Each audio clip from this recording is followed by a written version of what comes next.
ఆయన ఒక మాట అన్నారు, మీరందరూ గమనించవచ్చు. ఆ మాట ఏంటంటే, చూడండి, అది సహోదరులు బ్రేక్ అవుతుంది. సహోదరులు ఒక మాట అని ఉన్నారు, రక్త సంబంధం కంటే ఎక్కువ అని. నిజమే. ఎందుకంటే రక్త సంబంధము ఈ భూలోకం వరకే ఉంటుంది. మనలో ఏముందమ్మా? శరీరము, ఆత్మ. మనది ఏ బంధం అంటే ఆత్మీయ బంధం. క్రైస్తవుడిది ఆత్మీయ బంధం. ఈ రక్తము, ఈ మాంసము అనేది అశాశ్వతమైనది. ఇది ఏదో ఒక రోజు అది ఎక్కడి నుంచి వచ్చిందో దాని అడ్రస్ దానికి తెలుసు కాబట్టి మట్టికి వెళ్ళిపోతుంది. అది వెళ్ళిపోతూ ఖాళీగా వెళ్ళిపోదు, తనతో పెనవేసుకున్న అన్ని బంధాలను కూడా తీసుకెళ్ళిపోదు. కానీ మనలో నివసిస్తున్నటువంటి ఆత్మ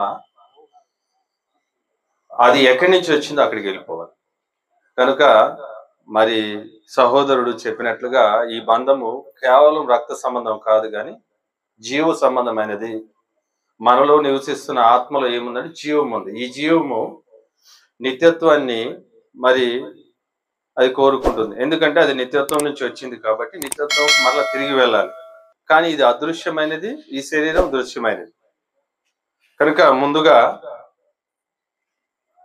మరి జోసెఫ్ గారికి, బ్యూలా గారికి మ్యారేజ్ డే శుభాకాంక్షలు. మరి 3 సంవత్సరాలు పూర్తి చేసుకున్నారంట. మరి 4వ సంవత్సరంలో కూడా దేవుడు వారి యొక్క దాంపత్య జీవితాన్ని ఆశీర్వదించాలని మరి ఈ యొక్క కార్యక్రమంలో ఆశీర్వదిస్తున్నాం దేవుని మూలముగా. కనుక చూసినట్లయితే వివాహము అనేది ఘనమైనదిగా బైబిల్లో చెప్పడం జరుగుతుంది. ఎందుకు ఈ విషయము ఘనమైనదిగా చెప్పబడుతుందని చూసినట్లయితే, బైబిల్లో కొన్ని అంశాలు ఆలోచించినట్లయితే ఆలోచించినంత వరకు అవి మనకు అర్థం కావు. ఆలోచించినట్లయితే లోతైన మర్మాలు అందులో దాగి ఉంటాయి. ఈ వివాహము ఎందుకు ఘనమైనదంటే, వివాహంలో ఏముందంటే దేవుని వాక్యం చేత జతపడబడినటువంటి ఒక జంట ఇది. కాబట్టి వాక్యం ఉంది. కనుక వివాహము వాక్యముతో సంబంధించినది కాబట్టి అది ఘనమైనది గాను. మరి ఇందులో ప్రార్థన ఉంటుంది. మరి వాక్యము, ప్రార్థన ఇందులో ఉంటుంది కాబట్టి దేవుడు ఇక్కడ ఉంటాడు. ఆ కార్యంలో దేవుడు ఉంటాడు కాబట్టి వివాహము ఘనమైనదిగా చెప్పడం జరుగుతుంది. కనుక వివాహము అంటే ఏమిటి అనేది అన్ని మనం ప్రశ్నించినట్లయితే, వివాహము ఈ లోకంలో 2 విధాలుగా లోకంలో చెప్పబడుతుంది. ఎన్ని విధాలమ్మా? వివాహము 2 విధాలుగా ఉంది. వివాహంలో ఒక నిబంధన ఉంటుంది. వివాహము ఏకపత్ని అంటే ఒకే పురుషునికి మరి కట్టబెట్టబడినటువంటి భార్య, మరి ఒకే స్త్రీకి కట్టబెట్టబడినటువంటి భర్త అనేటువంటి ఏకపత్ని పురుషత్వం అనేటువంటి ఒక వివాహాన్ని బైబిల్ సూచిస్తుంది. మనం 3 యుగాల్లో చూసినట్లయితే బైబిల్లో మనకి 3 కాలాలు కనిపిస్తాయండి. 3 యుగాలు కనిపిస్తాయి. ఒకటి పితరుల యుగము, 2 మోషే యుగము, మనం ఇప్పుడు ఉంటున్నది క్రీస్తు యుగం. ఈ 3 యుగాల్లో కూడా వివాహము చాలా పవిత్రమైనదిగా దేవుడు భావిస్తున్నాడు. ఈ 3 యుగాల్లో కూడా వివాహం అనేది ఎలా చెప్పబడిందంటే, ఒక యవన పురుషుడు, యవన స్త్రీ జత చేయబడటం అనేది వివాహం. ఒకసారి మనం చూసినట్లయితే ఆదికాండము 2వ అధ్యాయము, ఆదికాండము 2వ అధ్యాయము 23వ వచనాన్ని చదవండి బ్రదర్. ఆదికాండము. అప్పుడు ఆదాము 22 నుంచి చదవండి. తరువాత దేవుడైన యెహోవా తాను ఆదాము నుండి తీసిన ప్రక్కటెముకను స్త్రీనిగా నిర్మించి ఆమెను ఆదాము వద్దకు తీసుకొని వచ్చెను.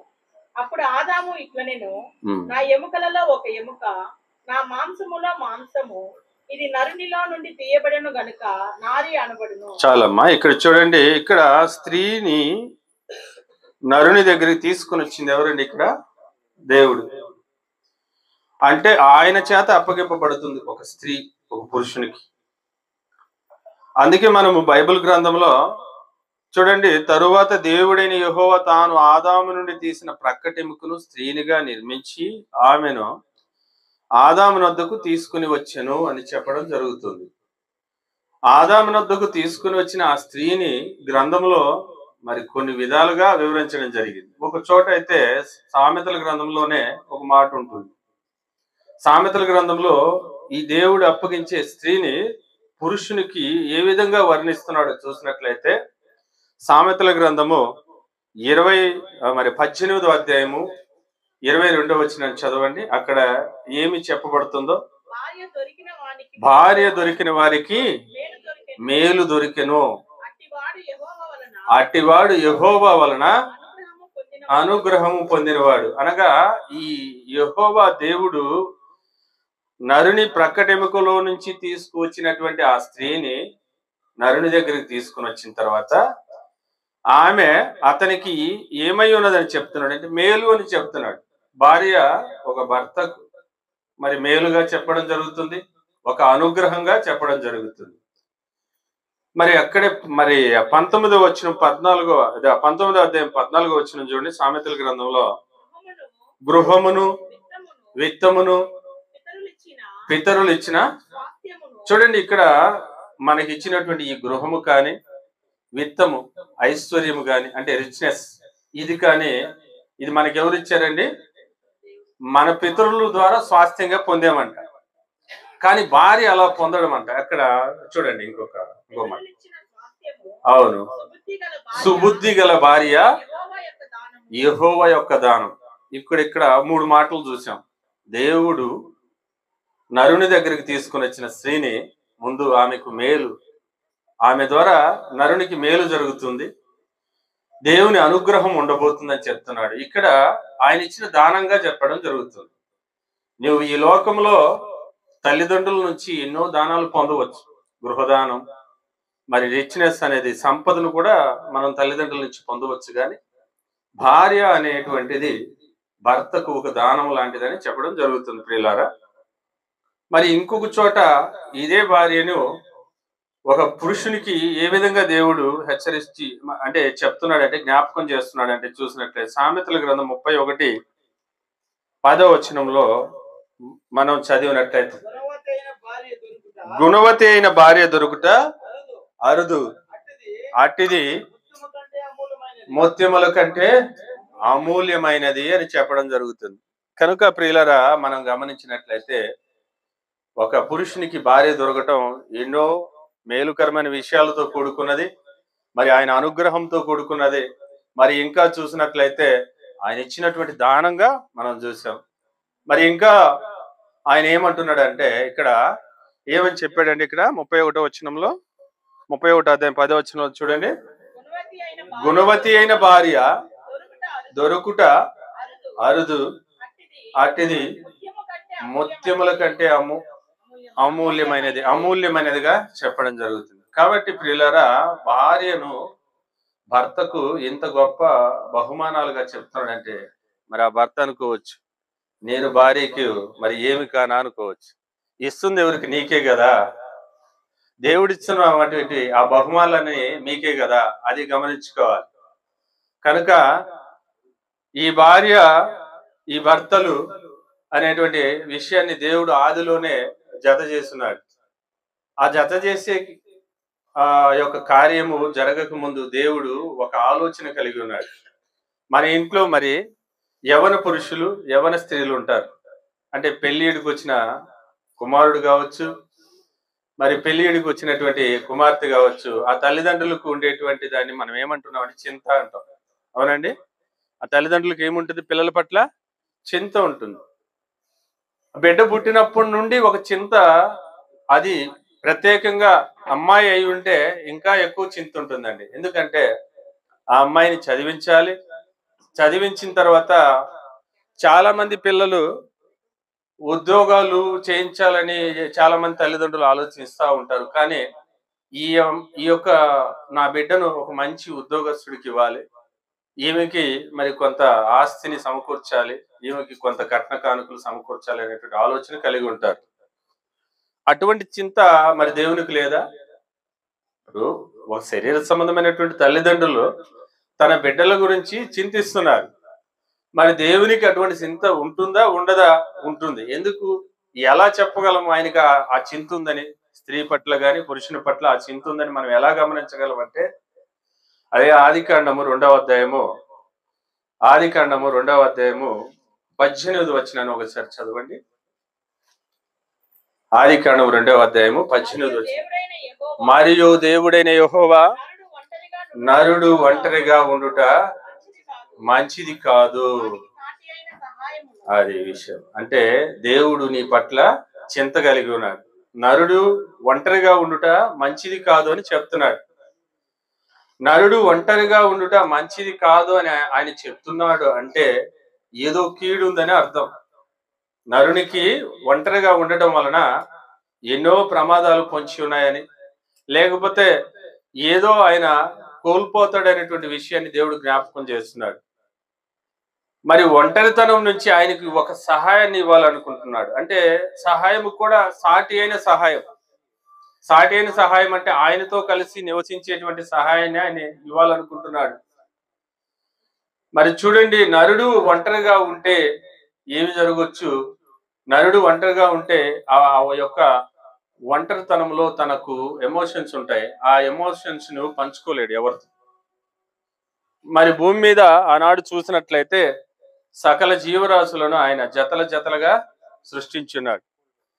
మరి సకల జీవరాశులను జతల జతలుగా సృష్టించి ఆదాము దగ్గరకు తీసుకొచ్చి, ఆదాము వీటికి ఏ పేర్లు పెట్టునో ఆ పేర్లు వాటికి మరి ఉంచేయాలని చూసినప్పుడు ఆదాము అన్నిటికీ పేర్లు పెడుతున్నాడు. కానీ ఆదామునకు భార్య లేదు, ఆదామునకు సరి అయినటువంటి సహాయం లేదు, ఒంటరిగా ఉన్నాడు అనేటువంటి ఆలోచన దేవునిలో కలుగుతూనే ఉంది. మరలా 21వ వచనంలో ఆ కార్యాన్ని మనం అదే విధమైనటువంటి ఆలోచన దేవుడు వ్యక్తపరచడం చూస్తున్నాం. 2వ అధ్యాయం 21వ వచనం. అప్పుడు దేవుడైన యెహోవా ఆదామునకు గాఢ నిద్రను కలుగజేసి అతడు నిద్రించినప్పుడు అతని ప్రక్కటెముకలలో ఒకదానిని తీసి ఆ చోటున మాంసముతో పూడ్చివేసెను. కనుక దేవుడు ఒక ప్రక్కటెముకను తీసి నరుని మరి ఒక స్త్రీని నిర్మించడం జరుగుతుంది. చూడండి, ఇక్కడ దేవుడు నిర్మాణ దశలు కూడా చెప్పడం జరుగుతుంది. ప్రియులారా, నిర్మాణ దశలను మనం చూసినట్లయితే మానవుని యొక్క నిర్మాణం 3 దశలుగా జరిగింది. ఏమా అవునా? మానవుని యొక్క నిర్మాణము పుట్టుకలు 3 పుట్టుకలు. అది ఎలాగంటే దేవుని హస్తము నుంచి నరుడు నిర్మించబడటం. ఆదాము గారు ఆయనను స్వయంగా దేవుడే చేసాడు. నరుని దేవుడే ఆయన స్వహస్తములతో నిర్మించెను అని ఉంటుంది. ఎందుకంటే మనకి గలతీలకు రాసిన పత్రిక, ఎఫెసీలకు రాసిన పత్రికలో చూసినట్లయితే 2వ అధ్యాయము 10వ వచనంలో ఈ విధంగా రాయబడి ఉంటుంది. 2వ అధ్యాయము 10వ వచనం.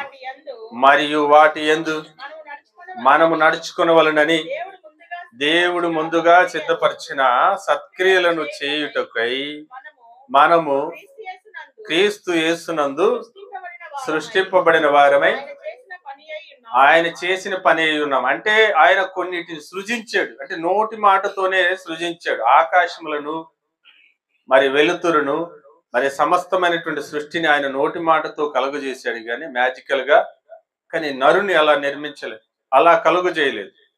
సృజించెను అంటే నిర్మాణం చేశాడు అనమాట. ఆయన స్వహస్తములు ఆయనను నిర్మించెను అని ఉంటుంది. యోబు గ్రంథంలో చూసినట్లయితే 10వ అధ్యాయంలో 7వ వచనంలో చూస్తే సర్వోన్నతుని యొక్క హస్తములు నన్ను నిర్మించిన అని ఉంటుంది.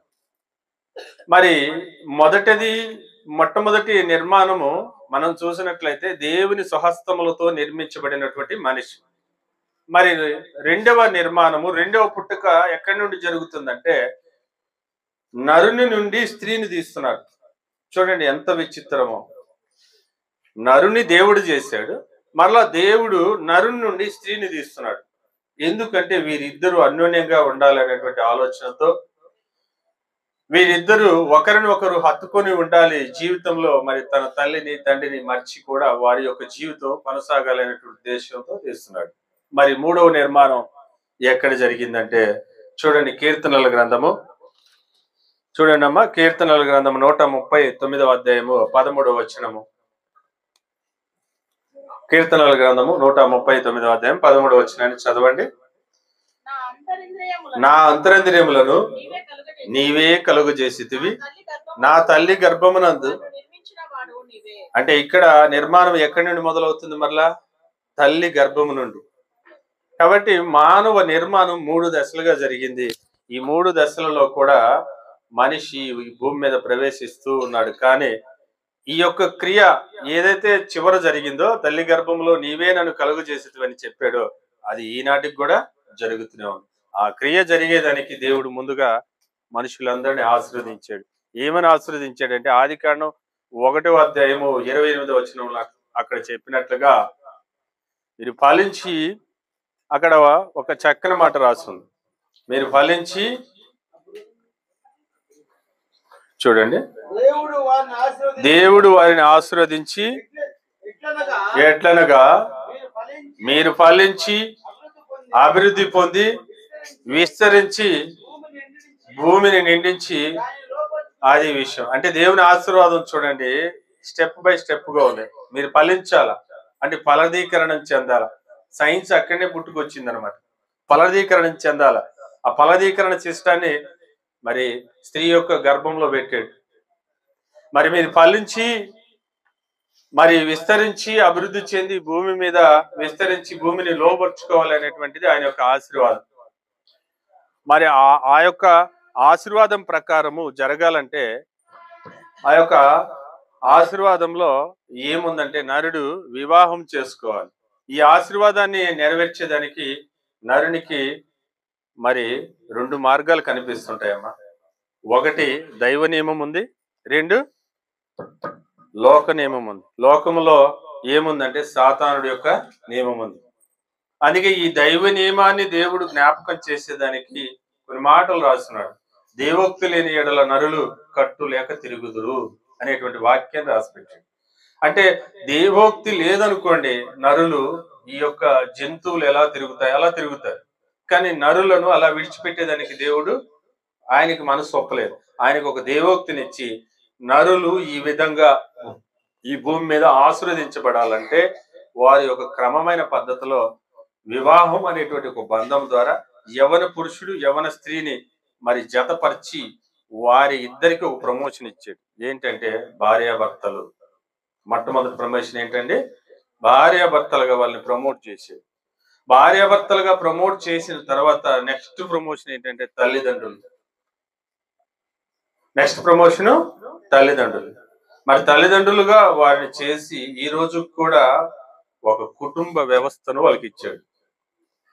ఒక బౌండింగ్ అంటే ఒక రిలేషన్ ని ఇక్కడ ఫామ్ చేస్తున్నట్లుగా మనకు అర్థమవుతుంది. యవన పురుషుడు యవన స్త్రీని భార్యాభర్తలు చేశాడు. వారిని తల్లిదండ్రులుగా చేసి వారికి పిల్లలనిచ్చి ఆ పిల్లల ద్వారా ఇది ఒక కుటుంబము, దైవ కుటుంబం అని చెప్పేస్తున్నారు. ఇటువంటి కుటుంబం నాకు కావాలి భూమి మీద. ఇటువంటి కుటుంబమే దైవ కుటుంబం అని చూపించి మొట్టమొదటి మానవుడి నుంచి దేవుడు పితరుల కాలం నుంచి ఈ కుటుంబాలను ఎంచుకుంటూ వచ్చాడు. ఆ కుటుంబాల్లో కనిపించిన కుటుంబం ఏంటంటే నోవాహు కుటుంబం. నోవాహు కుటుంబం ఆయన కనిపిస్తుంది. ఈ నోవాహు కుటుంబంలో చూసినప్పుడు ఆ రోజు ఉన్నటువంటి పరిస్థితులు నోవాహు దినంలో ఎలా ఉన్నాయంటే పెళ్లికి ఇచ్చుకొనుచు, పెళ్లి చేసుకొనుచు, తినుతూ త్రాగుచు, మరి పంటలు పండిస్తూ, ఇల్లు కట్టించుకొనుచు, ఎంతో ఔన్నత్యం కలిగినటువంటి మనుషులు వాళ్ళు చేస్తున్న స్థితి దేవునికి ఎలా ఉందంటే హృదయం నొచ్చుకుంటుంది దేవునికి. వాళ్ళు ఉన్నటువంటి పరిస్థితి బాగానే ఉంది కానీ దేవుడు ఆ పరిస్థితిని చూసి నొచ్చుకుంటున్నాడు. ఇంకా ఆదికాండం 6వ అధ్యాయము 1వ వచనంలో చూసినట్లయితే నరులు భూమి మీద విస్తరించిన కుమార్తెలు వారికి పుట్టినప్పుడు, అమ్మా నేను ఫోన్ తీసుకుంటాను, నాకు బైబిల్ చెప్పడం కష్టం అవుతుంది. చూడండి, చదవండి బ్రదర్.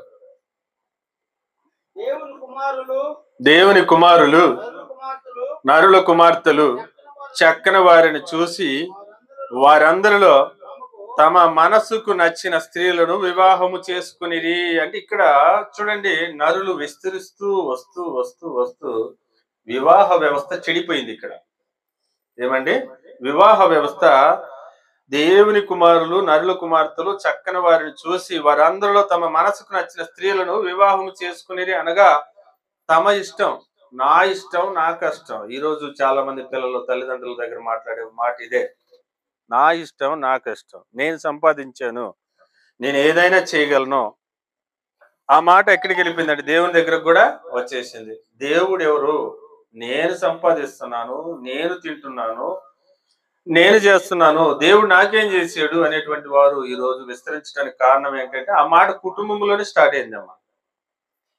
ఆ మాట కుటుంబంలోనే స్టార్ట్ అయింది. కానీ యెహోవా అనుగ్రహం వలన ఆశీర్వాదం వస్తుంది. యెహోవా అనుగ్రహం వలన ఆశీర్వాదం వలన మరి ఏమొస్తుందని చూసినట్లయితే సామెతల గ్రంథము 11వ అధ్యాయము 22వ వచనాన్ని ఒకసారి చూసినట్లయితే ఆయన మనుషులందరికీ ఏమి ఇవ్వాలని చూస్తున్నాడంటే, సామెతల గ్రంథము 10వ అధ్యాయము, క్షమించండి, సామెతల గ్రంథము 10వ అధ్యాయము 22వ వచనం చదవండి. యెహోవా ఆశీర్వాదం వలన ఐశ్వర్యం ఇచ్చును, నరుల కష్టము చేత. అది విషయం. అంటే నీ కష్టము నీ ఇష్టం అనేటువంటి మాటను పక్కన పెట్టమంటున్నాడు. ఎందుకంటే యెహోవా ఆశీర్వాదం వలన ఐశ్వర్యం వస్తుంది. యెహోవా ఆశీర్వాదం ఎలా వస్తుందని ఆలోచించాలి ఇక్కడ. మరలా యెహోవా ఆశీర్వాదం ఊరికే వస్తుందా? యెహోవా ఆశీర్వాదం ఐశ్వర్యాన్ని ఇస్తుంది. ఈ ఐశ్వర్యము లోక సంబంధమైనటువంటి ఐశ్వర్యం అయితే కాదండి. లోక సంబంధమైనటువంటి ఐశ్వర్యాన్ని చూసినట్లయితే అనేకులు ఐశ్వర్యాన్ని ఊహించుకుంటారు, ఐశ్వర్యవంతులుగా ఉండేదానికి చాలా మంది ఇష్టపడతారు. కానీ ఈ ఐశ్వర్యము, దేవుడిచ్చేటువంటి ఐశ్వర్యము లోక సంబంధమైన దానితో పాటుగా ఈ కొంచెం కాలానికి సంబంధించిన ఐశ్వర్యాన్ని ఇస్తాడు. మరి అన్ని విషయాల్లో ప్రయోజనకరమైనటువంటి ఐశ్వర్యాన్ని ఇస్తాడు. అది రాబో కాలానికి సంబంధించిన ఐశ్వర్యం కూడా ఇస్తాడు. ఈ భూమి మీద నువ్వు ఐశ్వర్యవంతుడు అంటే నీకు ఒక మంచి ఇల్లు ఉంది. ఈ భూమి మీద నువ్వు ఐశ్వర్యవంతుడు అంటే నీకు సౌఖ్యవంతమైనటువంటి వాహనాలు, సౌఖ్యవంతమైనటువంటి ఇంట్లో పనివారు, మరి ఇంట్లో ఉన్నటువంటి సమస్త లగ్జరీస్ ఉన్నాయి. ఇది మనం ఐశ్వర్యం అనుకుంటున్నాం. ఈ ఐశ్వర్యాన్ని చూసి మనం నిజంగా ఐశ్వర్యవంతులు అనుకుంటున్నాం. కానీ ఈ ఐశ్వర్యం కాదు ఐశ్వర్యం అంటే. దేవుడు ఈ ఐశ్వర్యం కన్నా అత్యధికమైనటువంటి ఐశ్వర్యాలను, ఆత్మీయ ఆశీర్వాదాలను క్రీస్తునందు భద్రపరుచున్నాడు అనే విషయాన్ని మనము మర్చిపోకూడదు. ఎఫెసీయులకు రాసిన పత్రిక 3వ అధ్యాయం 4వ వచనం, మొదటి అధ్యాయము 3వ వచనంలో రాస్తున్నాడు అనమాట. యేసు క్రీస్తు ద్వారా ఆయన పరలోక సంబంధమైన ప్రతి ఆశీర్వాదమును ఆయన ఎందుకు భద్రపరుచున్నాడు. ఈ రోజు నిజమైన ఐశ్వర్యవంతుడు ఎవరయ్యా అంటే, నేను క్రీస్తును కలిగి ఉన్నాను అని ఎవరైతే చెప్పగలుగుతారో వారు రిచ్ పర్సన్. అందుకే ఆ విషయాన్ని క్రీస్తు భూమి మీదకి వచ్చిన తర్వాత అంటున్నాడు, ఒకడు లోకమును మరి సర్వలోకమును సంపాదించుకోగలరు. ఏమ్మా, ఒక అతను కష్టపడ్డాడంటే మత్తయి సువార్త 16:26లో చెప్తూ, ఒక వ్యక్తి కష్టపడినట్లయితే సర్వలోకాన్ని సంపాదించుకోవచ్చు. ఈ సర్వలోకాన్ని కూడా తన శరీరాన్ని సౌఖ్యంగా ఉంచుకునే దాని కొరకే అనే విషయాన్ని మనం తెలుసుకోవాలి. యేసుక్రీస్తు వారు అంటున్నారు, ఒకడు సర్వలోకాన్ని సంపాదించుకుని చివరికి ఏమి పోగొట్టుకుంటున్నాడు అంటే తన ఆత్మను, తన ప్రాణాన్ని పోగొట్టుకుంటున్నాడు. అంటే ఈ ఆత్మకు ఐశ్వర్యం లేకుండా చేస్తున్నాడు అనేటువంటిది ఇక్కడ దీని అర్థం. నువ్వు ఈ భూమి మీద నేను సర్వలోకాన్ని సంపాదించి కష్టపడి ఆస్తులు అంతస్తులు కూడబెట్టి రక్షణ లేకుండా చనిపోతే నువ్వు ఐశ్వర్యవంతుడువా? యేసుక్రీస్తు ప్రభు వారు వెళుతూ వెళుతూ ఒక మాట చెప్పి, ఏమని, నేను నా తండ్రి దగ్గరికి వెళ్తున్నాను, మీ కొరకు స్థలం సిద్ధపరిచేదానికి నేను వెళ్తున్నాను అన్నాడు. అంటే ఆ స్థలము నీకు వద్దా? ఆయన అక్కడ సిద్ధపరచబడేటువంటి నిత్య నివాసం మనకు వద్దా అని ఆలోచించినట్లయితే అది మర్చిపోయామంటే ఈ భూమి మీద కావలసినటువంటి సౌఖ్యాలు అనుభవిస్తాం, అక్కడ మనం నరకం అనుభవిస్తాం. ఆ విషయాన్ని కూడా ఆయన జ్ఞాపకం చేస్తూ లాజరు ధనవంతుని విషయంలో చూపించాడు. లాజరు మరి ఆ యొక్క ధనవంతుని యొక్క ఇంటి గేటు యొద్ద మరి కూర్చుని ఉన్నాడు, దరిద్రం అనుభవిస్తున్నాడు, కుక్కలు వచ్చి అతని గాయాలు నాకుతున్నాయి. కానీ ఈ లోకంలో అతను దరిద్రుడే, కానీ ఆ లోకంలో అతను ఐశ్వర్యవంతుడు, అబ్రహాము రొమ్మున అనుకున్నాడు. మరి అటువంటి ఐశ్వర్యాన్ని దేవుడు ఇవ్వాలని చూస్తే ఈరోజు ఆ ఐశ్వర్యాన్ని మనం కుటుంబ వ్యవస్థ నుంచి కోల్పోతున్నాం అనేటువంటిది ఈ యొక్క ఆలోచన. అంటే దేవుడిచ్చేటువంటి ఆశీర్వాదము కుటుంబం నుంచే ప్రారంభమవుతుంది. అందుకే ఆయన కీర్తనల గ్రంథము 115వ కీర్తన 13వ వచనంలో చూస్తే, యెహోవా యందు భయభక్తులు గలవారిని పిల్లలనేమి పెద్దలనేమి ఆయన ఆశీర్వదించును అంటున్నాడు. పిల్లలనేమి పెద్దలనేమి యెహోవా యందు భయభక్తి గలవారిని అందరినీ ఆయన ఆశీర్వదించునంటే ఆయన ఆశీర్వాదం ఎక్కడి నుంచి వస్తుందండి? కుటుంబం నుంచి వస్తుంది. కుటుంబ వ్యవస్థ బాగుంటే ఆశీర్వాదం ఉంటుందని చెప్తున్నాడు. కాబట్టి ఈ యొక్క కుటుంబ వ్యవస్థ దేవుడు చాలా కేర్ఫుల్ గా తీసుకున్నాడు. ఆయన నిర్మించిన ఆయన కుటుంబాన్ని నిర్మించిన ఆ విధానం కానీ అవన్నీ జ్ఞాపకం చేస్తూ చూసినట్లయితే మనము కుటుంబము ఎంత ప్రాముఖ్యమైనదో దేవుని విషయంలో అర్థమవుతుంది. వివాహము అన్నిటికన్నా ఘనమైనది అనే విషయంలో ఈ యొక్క వివాహములో సాక్షిగా ఎవరున్నారంటే యెహోవా దేవుడే. యెహోవా దేవుడు సాక్షిగా ఉన్నాడు. ఎందుకంటే మలాకీలో ఆ మాట చెప్తున్నాడు అన్నమాట దేవుడు. మలాకీ గ్రంథంలో 2వ అధ్యాయం 14వ వచనంలో చూస్తే, యవన కాలమున చూడండి బ్రదర్,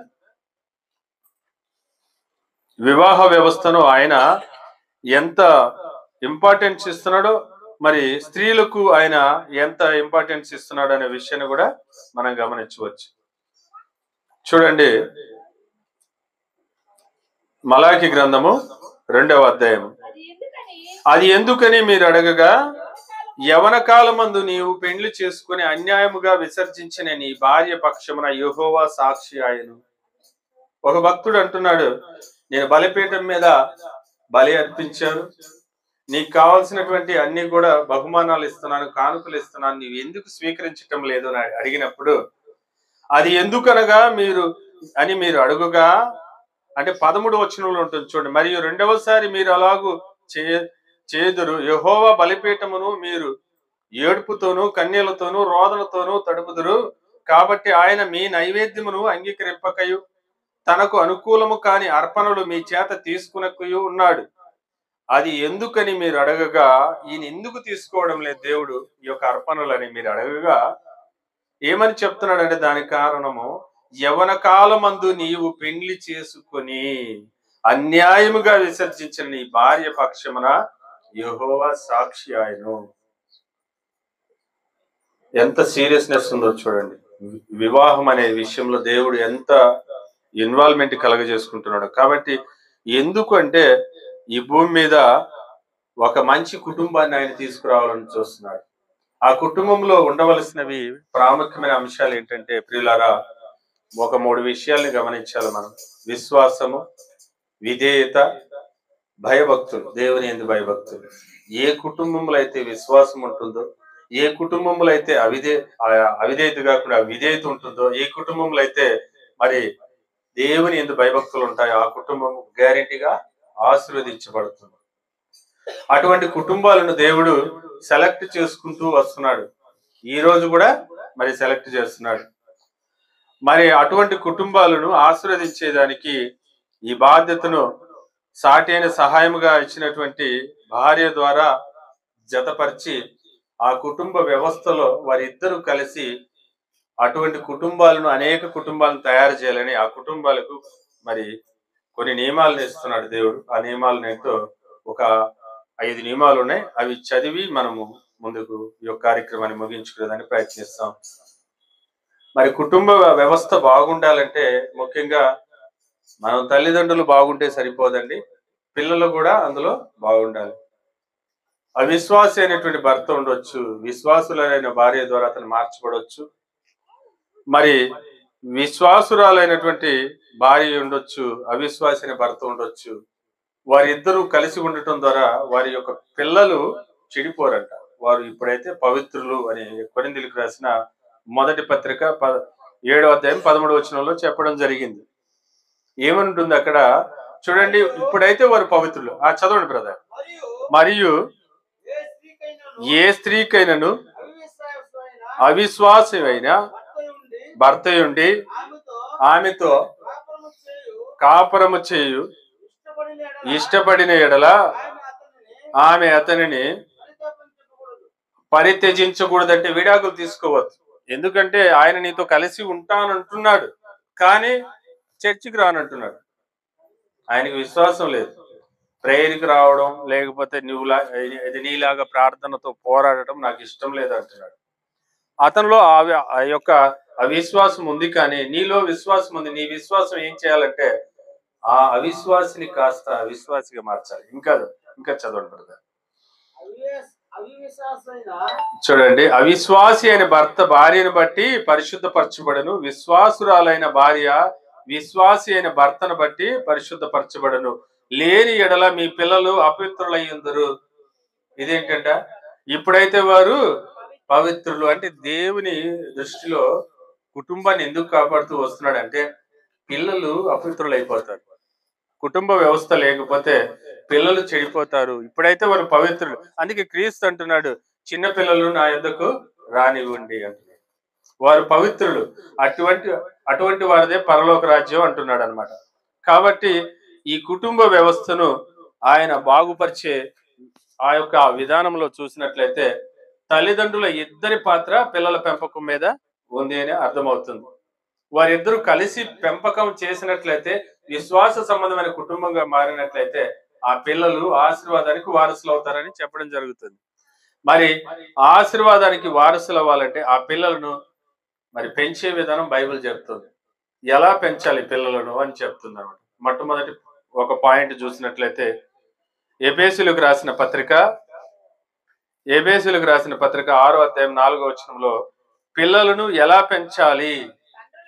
తండ్రులారా మీ పిల్లలకు కోపము రేపక ప్రభు యొక్క శిక్షలోను బోధలోను వారిని పెంచుడి. అంటే మరి పిల్లలకు కోపము రేపక ఆ పిల్లలను అంటే ప్రభు యొక్క బోధలను మరి శిక్షలోను బోధలోను పెంచడం అంటే ఏంటంటే బోధ వారి జీవితంలో రక్షణ ఏంటో తెలుసుకోగలగాలి.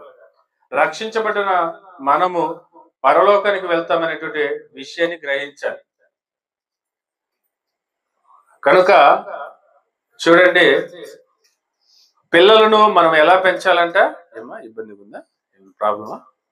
అంటే పిల్లలను మనం ఎలా పెంచమని చెప్తుందంటే గ్రంథము ప్రభు యొక్క శిక్షలోను మరి బోధలోను అని పెంచాలంట. ఈ విధంగా పెంచినట్లయితే వారు మార్గం నుంచి తొలగిపోరు. మరి సామెతల గ్రంథం 22వ అధ్యాయము 6వ వచనంలో చెప్తూ వారిని పెంచే విధానం చెప్పాడు.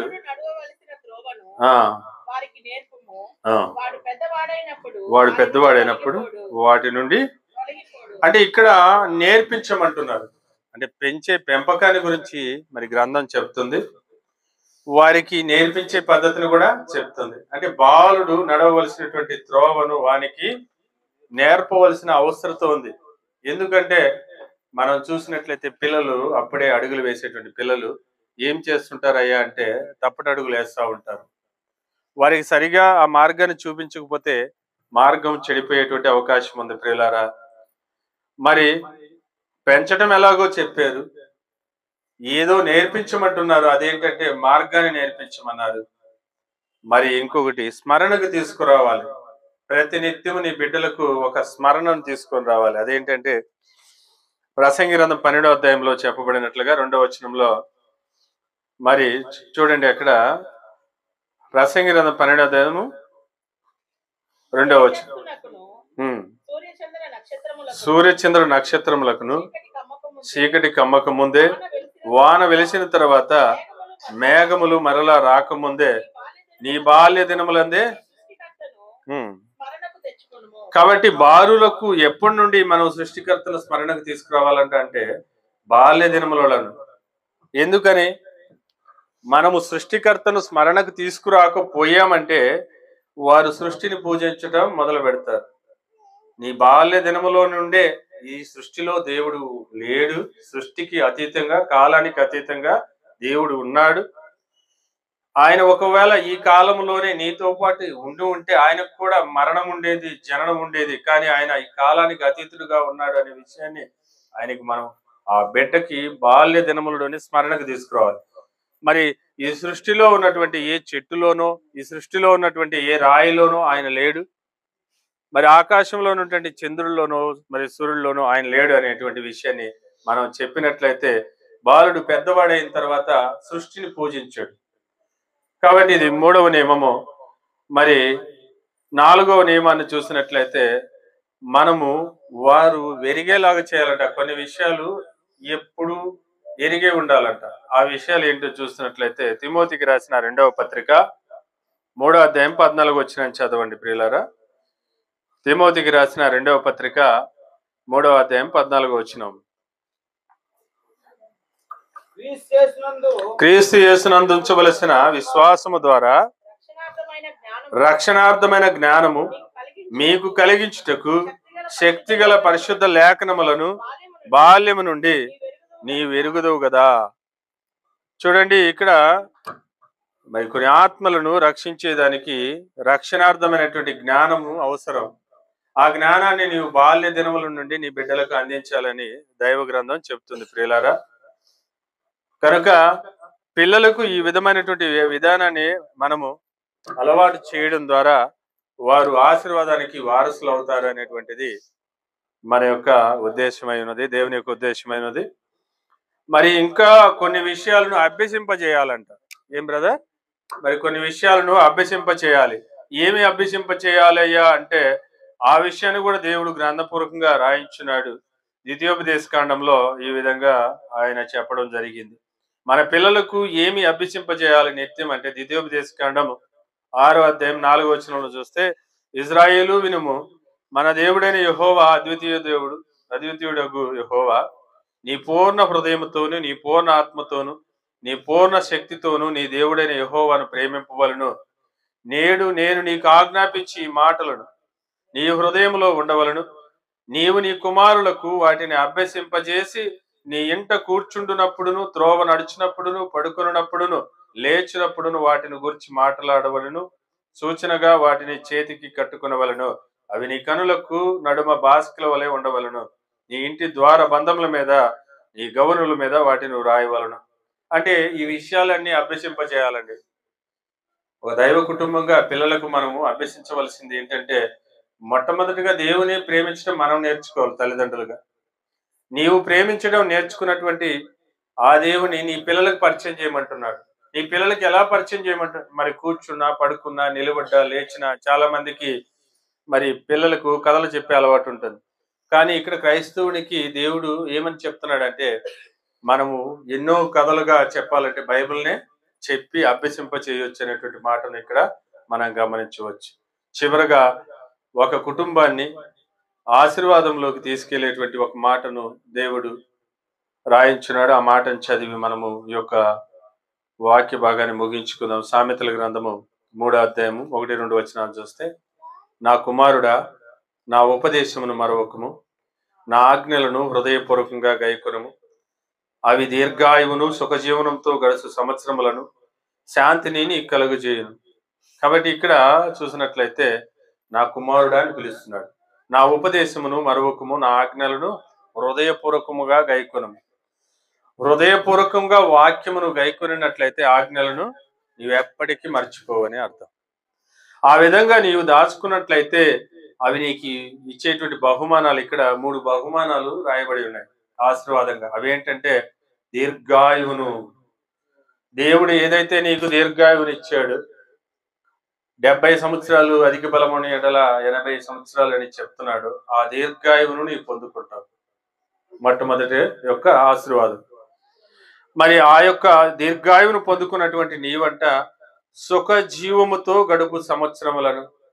ఒక వ్యక్తి దీర్ఘాయువును పొందుకున్నాడు, కానీ రోగం ఉంది. ఈ రోగంతో దీర్ఘ ఆయువులో జీవిస్తా ఉంటే అతనికి ఏదో సుఖం ఉందా? సుఖం లేదు. కాబట్టి దేవుడిచ్చేటువంటి దీర్ఘాయువు సుఖ జీవనంతో గడిచే విధంగా ఉండాలి. రోగాలతో, రొప్పులతో, కష్టాలతో ఉంటే అది సుఖ జీవనంతో గడిచేది కాదు. కాబట్టి అలాగ లేకుండా దేవుడు ఇటువంటి కుటుంబాలలో ఉన్నటువంటి అందరికీ కూడా ఆయన సుఖ జీవనంతో గడుపు సంవత్సరాలను ఇస్తాడు. శాంతిని నీకు కలుగు చేస్తాడు. 3 అంశాలు ఆశీర్వాదంగా మనం పొందుకుంటున్నాం. దీర్ఘాయువును, సుఖ జీవనంతో గడిచేటువంటి సంవత్సరాలను, శాంతిని. అంటే కుటుంబంలో మొదలవుతుంది ఈ శాంతి. శాంతి అంటే ఏం లేదండి, చూడండి, సమాధానం అని ఉంటుంది. నా సమాధానాన్ని, నా శాంతిని మీకు ఇస్తున్నాను అంటాడు ఒక చోట క్రీస్తు. అక్కడ ఫుట్ నోట్ లో కింద చూస్తున్నట్లయితే సమాధానాన్ని మీకు ఇస్తున్నాను అంటాడు. ఎందుకంటే సమాధానానికి కర్త ఆయన. ఈ సమాధానం ఈ రోజు లేకే ఈ రోజు సమాజము నాశనమైన ఒక స్థితిలోకి వెళ్ళిపోయింది. చూడండి, ఈ సమాజం వ్యక్తిగతంగా మనిషికి లేదు. ఈరోజు ఈ సమాజంలో ఒక వ్యక్తి బ్రతుకుతున్నాడు, ఒంటరిగా బ్రతుకుతున్నాడు. ఒంటరిగా ఎవరితో మాట్లాడకుండా, ఎవరితో సంబంధం లేకుండా, సమాధాన పడకుండా ఈగోస్ అడ్డొచ్చేస్తున్నాయి. ఎవరితో సమాధానం పడాలన్నా మన యొక్క డిగ్నిటీ అడ్డు రావచ్చు. ఒక ఎంప్లాయీ ఉన్నాడండి, మంచి హోదాలో ఉంటాడు అనమాట. ఆయన ఒకప్పుడు అందరితో కలిసి తిరుగుతూ ఉంటాడు అనమాట.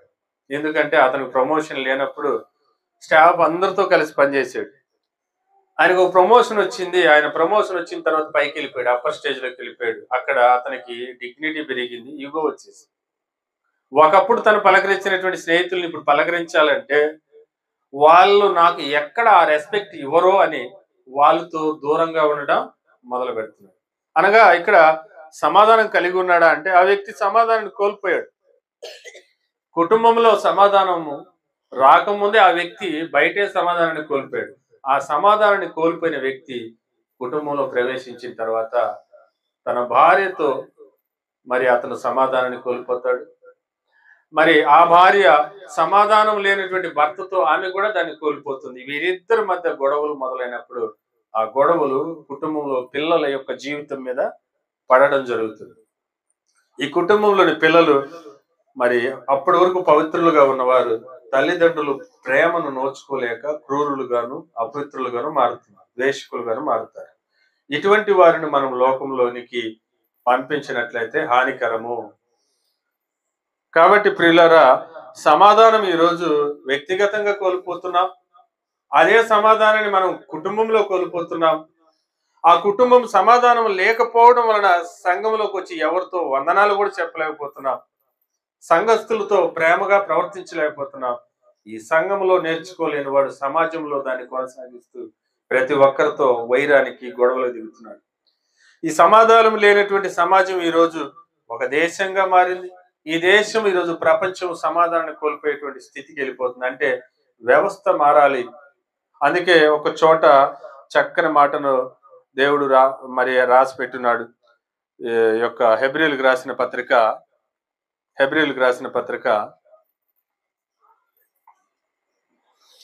13వ అధ్యాయము 12వ అధ్యాయము 14వ వచనాన్ని చదివిదాం.